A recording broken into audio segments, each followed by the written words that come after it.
ქრისტეასგა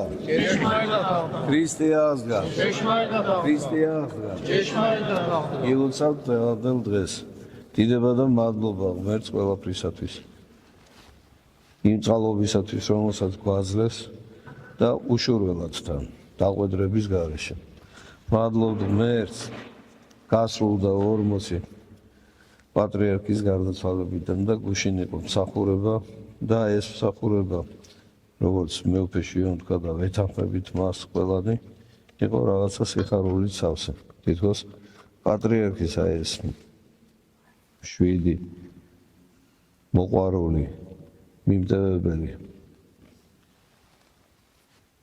ყველასთვის და არ მაყვედრებელი სული სიმშვიდისა სუფევდა და ნამდვილად ეს იყო თისაგან მინიშნება იმისათვის თუ რანაირად მართებს თითოეულ ჩვენთაგანს ამ ხილულ წუთის სოფელში აღასრულოს სიტყვის ღვთისაგან ნათქვამი რომელმაც დაითმინოს სრულიად იგი ცხონდეს ეს არის პატრიარქის ასე ვთქვათ მთელი მოღვაწეობის ერთი მთავარი ნიშანი რა მოთმინებით განვლო მან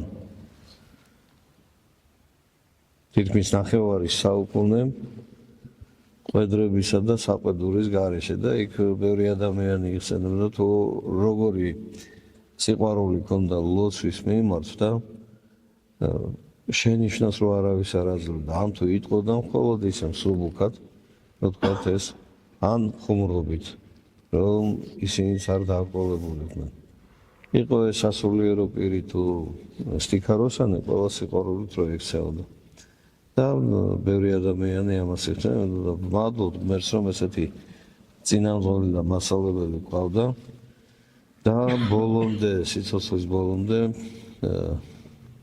თუ ვინმე იყო როგორც ახარებაშია ნათქვამი მიდი და შენდობას თხოვე მას აი ესე ბოლომდე ესე იქცეოდა და თვით ყველაზე უფრო დიდ შემწოდეთათვისაც კი უთხოვია შენდობა და გულისმის ყოფისაებრ მათისა მათ ეს მიუღია თან საკურნებლად ან საკუთარი სულის დასაყრდნობად იყო ესეთი შემთხვევებიც ეს არის დღესასწაული მცხეთას პატიოსანი ჯვრის აღმართვისა იცით თქვენ ეს ყოველთვის აღენიშნება აღდგომენა მესამე კვირას როდესაც მეფე დედოფალმა მოციქულთა სწორთან ერთად ჯვარი აღმართეს მცხეთის ჯვრის დღევანდელი მონასტრის ადგილას და იქ აღესრულა საღვთო გამოცხადება სასწაული მთა იძროდა ირყეოდა იკმეოდა გარშემო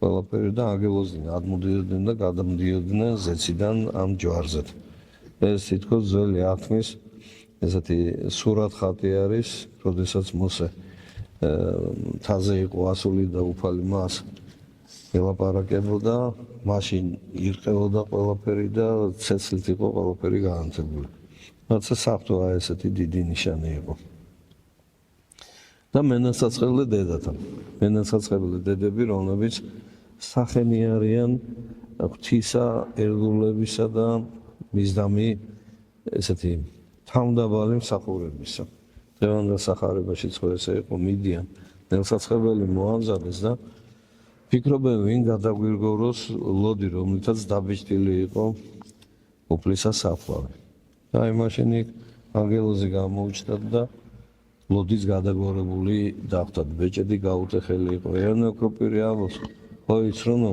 ებრაელ იუდეელ მღვდელმთავრებს მიმართავს თქვენმა სიტყვამ თქვენმე გამხილვათ რამე თუ აღდგომა დღეს კარიღია იყო ბეჭედი გაუტეხელი იყო და თქვენ კიდევ დაბეჭდეთ მხოლოდ იმიტომ რომ გატეხილი ბეჭდით გინოდათ თქვენი სინძისარება სარწმუნო გაგეხადათ ყველასთვის მოისყიდეს რა ცველები შემდეგ ის ცველები მათივე ხელით აღესრულნენ ზოგი დაისაჯა და ზოგმა კიდე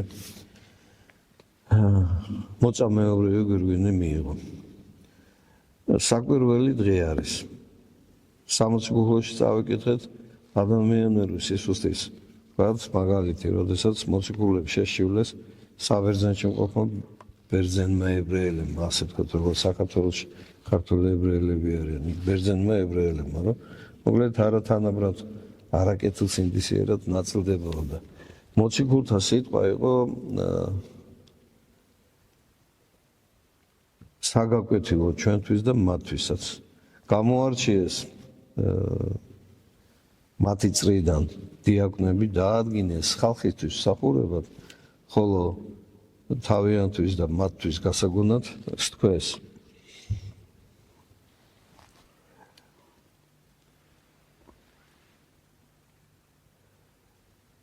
ხოლო ჩვენ ლოცვასა და მსახურებასა ამის სიტყვისასა განვეგზავნეთ. ანუ აღმატებული მსახურებისა, აი ამ თქვათ დავრდომილი თუ უძლური ადამიანების, რა თქმა უნდა, დიდია, მაგრამ ამაზე აღმატებული არის ლოცვა და მსახურება სიტყვისა. სიტყვა უფალი და მისგან დათქვამი სიტყვა მცნება. დადიოდნენ და ქადაგებდნენ, შემართებულნი იყვნენ ამ ქადაგებაში და ყოველთვის აღასრულებდნენ უფლის მცნებას. არც არაფრის არ ეშინოდათ, უბრალო მეთევზეები იყვნენ და მათ სიბრძნე ღვთისმადლით მიეცათ. და მათი სიბრძნე აღმატებული იყო ყველა კაცობრივ სიბრძნეზე უფრო მეტად. და შემდეგ სამოციქულოში პირდაპირ წერია. რამე თუ წერილარს წარსწმინდო სიბრძნე იგი ბრძენთა და მეცნიერება იგი მეცნიერთა შეურაცხყოფ.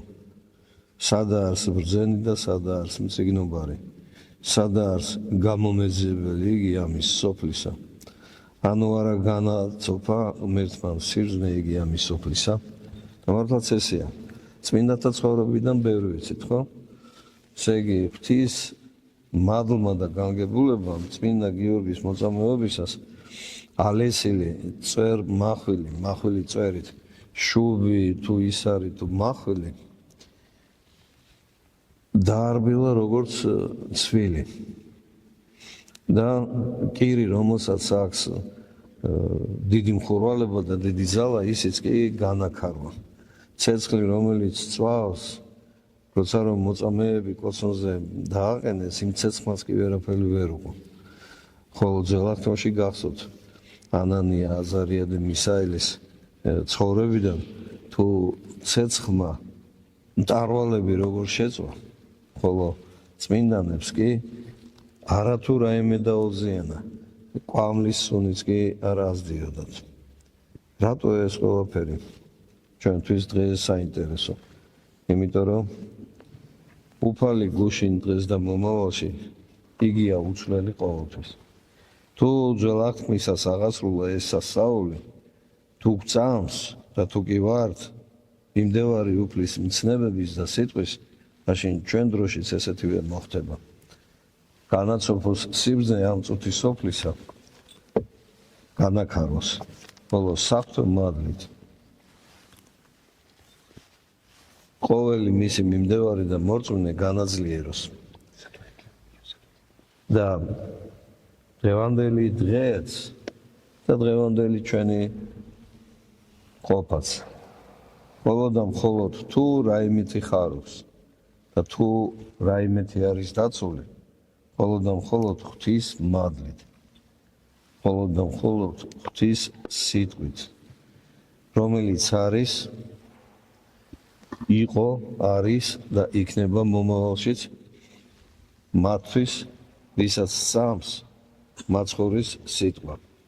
მე ვარ ნათელი ამ სოფლის, რომელიც შემომიდგეს მე ბნელში აბიდოდეს. და თუ კი ეს სინათლე ჩვენთვის ძვირფასი, სანუკვარი და სანატრელია, მაშინ რა თქმა უნდა, ჩვენს ვირჩევთ ქრისტეს, ნათლისა მომცემელს და თანაჯვარცმელს. გილოცავთ დღევანდელ დღეს. და ღმერთს შევთხოვთ, რომ ჩვენი პატრიარქის სული სასუფეველში დაამკვიდროს და სასופევრიდან ჩვენ შეგვეციოს, რომ კლავას გვასწავლოს სიმშვიდით, სიყვარულით, მსახურება ღვთისა და მოყვასისა ერისა ჩვენისა. ამინ. ქრისტე აღდგა.